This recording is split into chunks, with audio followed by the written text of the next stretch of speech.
Hi friends, ಮೋಸ್ cake ಹೆಂಗೆ ಮಾಡೋದು ಅಂತ ತೋರಿಸ್ಕೊಡ್ತಾ ಇದ್ದೀನಿ. ಇವತ್ತು ಮಿಕ್ಸಿ ಜಾರಿಗೆ 7 ಓಟ್ಸ್ ಬಿಸ್ಕೆಟ್ ಹಾಕೊಂಡಿದ್ದೀನಿ. ಇದನ್ನ ಪೌಡ್ರ್ ಮಾಡಿಕೊಂಡು ಈ ವೈಟ್ ಬೌಲ್ಗೆ ನಾನು ಶಿಫ್ಟ್ ಮಾಡ್ಕೊಳ್ತಾ ಇದ್ದೀನಿ. ಅದೇ ಥರ ಬಟರ್ನ ಮೆಲ್ಟ್ ಮಾಡಿಕೊಂಡು ಬೌಲ್ಗೆ ಹಾಕೊಳ್ಳೋಣ. ಇದು ಚೆನ್ನಾಗಿ ಮಿಕ್ಸ್ ಮಾಡಿಬಿಟ್ಟು ಒಂದು ಈ ಥರ ಸೆಟ್ ಮಾಡ್ಕೊಳ್ಳೋಣ.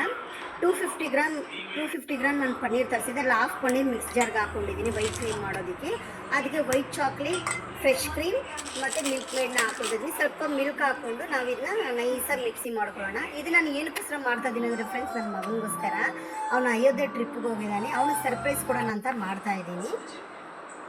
ಇದೇ ಸೇಮ್ ಪ್ರೊಸೀಜರೇ ನಾವು ಬ್ರೌನ್ ಚಾಕ್ಲೇಟ್ ಕ್ರೀಮ್ ಮಾಡ್ಕೊಳ್ಳೋದಕ್ಕೂ ಸೇಮ್ ಪ್ರೊಸೀಜರೇ. Paneer, brown chocolate, fresh cream ಮತ್ತು ಮಿಲ್ಕ್ ಮೇಡ್ನ ಹಾಕ್ಕೊಳ್ಳೋಣ ಅಷ್ಟೇ. ಅದೇ ಥರ ಸೆಟ್ ಮಾಡಿಕೊಂಡು ಆ್ಯಕ್ಚುಲಿ ನಾನು ಸೆಟ್ ಮಾಡಿರೋ ವೀಡಿಯೋ ನಾನು ಅದು ಬೌಲ್ಗೆ ಹಾಕೋ ವೀಡಿಯೋ ನಾನು ಅಪ್ಲೋಡ್ ಮಾಡಿಲ್ಲ. ಅದು ನಾನು ಆ್ಯಕ್ಚುಲಿ ಮರ್ತುಬಿಟ್ಟೆ ಮಾಡೋದು, ಹಿಂಗೆ ಮಾಡೋಕ್ಕಾಗಿಲ್ಲ, ಮರ್ತುಬಿಟ್ಟೆ ವೀಡಿಯೋ ಮಾಡೋದು. ಇದು ಬರೀ ಮಿಕ್ಸ್ ಮಾಡೋದು ಅಷ್ಟೇ ಇದರಲ್ಲಿ ತೋರಿಸ್ತಾ ಇದ್ದೀನಿ. ಅದನ್ನು ಬೌಲ್ಗೆ ಹಾಕ್ಕೊಂಡು ನಾವು ಫ್ರಿಜ್ಜಲ್ಲಿ ಒಂದು 5 ಅವರ್ಸ್ ಇಟ್ಬಿಟ್ಟು ಸೆಟ್ ಮಾಡಿ ತೆಗಿತಾ ಇದ್ದೀನಿ.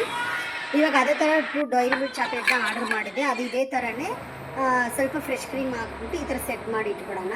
ಇದು ಟೇಸ್ಟ್ ಹೆಂಗಿದೆ ಅಂತ ನಾನು ಈ ವಿಡಿಯೋದಲ್ಲಿ ಹೇಳೋಕ್ಕಾಗಲ್ಲ ಫ್ರೆಂಡ್ಸ್. ನನ್ನ ಮಗ ಬಂದ ಮೇಲೆ ಟೇಸ್ಟ್ ನೋಡಿ ಹೆಂಗಿದೆ ಅಂತ ನಿಮಗೆ ಹೇಳ್ತಾನೆ. ಅದುವರೆಗೂ ವಿಡಿಯೋ ಲೈಕ್ ಮಾಡಿ. Thank you, bye.